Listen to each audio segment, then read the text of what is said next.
What's up, YouTube? Don't forget to save, aka Sam, back at it with a Tuesday video for you guys.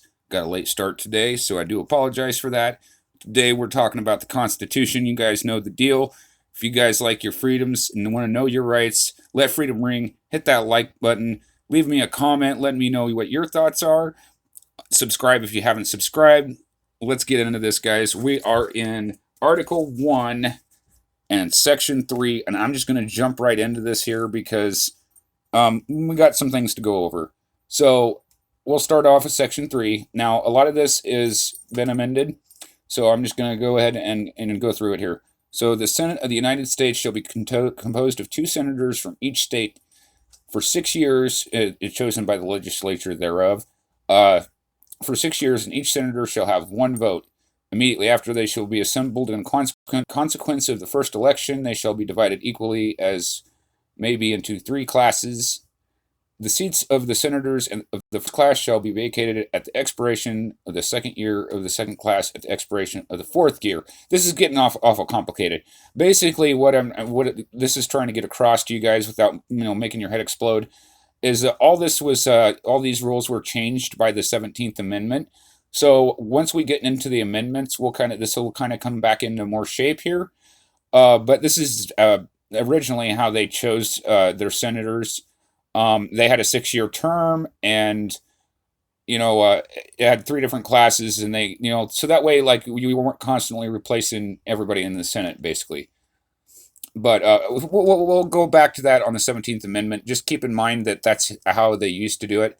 So no person, okay, hold on, let me get back up on here.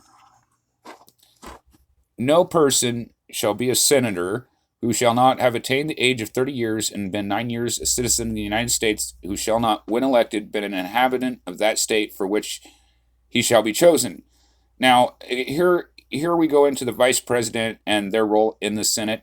The vice president of this United States shall be president of the Senate, but shall have no vote unless they be equally divided. In other words, unless there's a tie, the vice president doesn't vote, basically. So that's that rule. And, that's been brought up here in recent times as well, but it's just fun to note and an interesting inclusion into this. So the Senate shall choose their other officers and also a president pro tempore in the absence of the vice president or when he shall exercise the office of president of the United States. So, in the case that the vice president becomes president, then somebody else will have to be chosen for that role of the vice president. So hopefully that makes sense to you guys. The Senate shall have sole power to try all impeachments. When sitting for that purpose, they shall be on oath or affirmation. When the President of the United States is tried, the Chief Justice shall preside, and no person shall be convicted without the concurrence of 2/3 of the members present. Now, I want to this is going to get sticky here, guys, and, I might offend some people. I'm not trying to. I'm reading this as it's written. So, when I read this recently, there was an impeachment, several impeachment trials. And I would add to this that a lot of our members of the Senate kind of stretch because like when it comes to impeachment, like there's crimes and back then in England it was high misdemeanors. Well, the definition of high misdemeanors have changed since then, but I would levy that a lot of members of the Senate overlook a lot of high crimes in order for political game and agendas. And I know that you guys probably know what and who I'm talking about, but I think that the Senate kind of dropped the ball on this one. So anyway, let's continue on.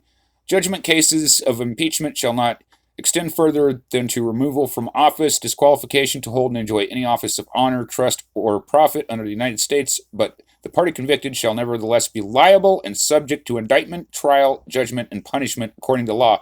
Now this, I read, and you guys can correct me if you think I'm wrong, that, even if you aren't impeached, once you leave the president the office of president of the United States, you are once again an American citizen and therefore subject to all crimes or whatever committed, even if you aren't impeached.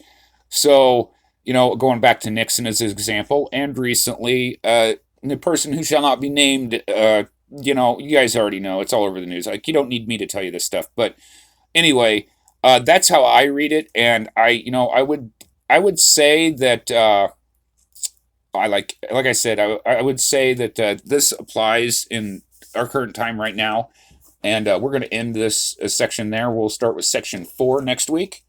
That's my opinions on it. And again, leave me you guys' opinions and thoughts. What do you think about the Senate and their role in government? What do you think about, how things are going right now with the Senate? I'm curious to hear you guys' thoughts. We're coming up on midterm elections. I try not to get too political with it, but these are the structures of our government, and I'm trying to understand them and help you guys understand them better as well. So with all that said, guys, I hope you enjoyed today's video. I hope you learned something new. I hope you guys leave me your opinions, thoughts, whatever you guys think. And with all that said, guys, Friday the 13th, part 3 review coming up tomorrow. Doing a live Friday after dark, Friday 7 p.m. Central Standard Time. So if you guys want to come out, hang out, have fun, where we don't talk about such serious topics all the time, we just hang out and have fun. This is my daily weekday routine, and I kind of have two sides of myself. One's a serious-minded, sober individual, and the other guy is on Friday after dark. So with all that said, guys, until next time, love your hobby, and we'll love you back. Peace.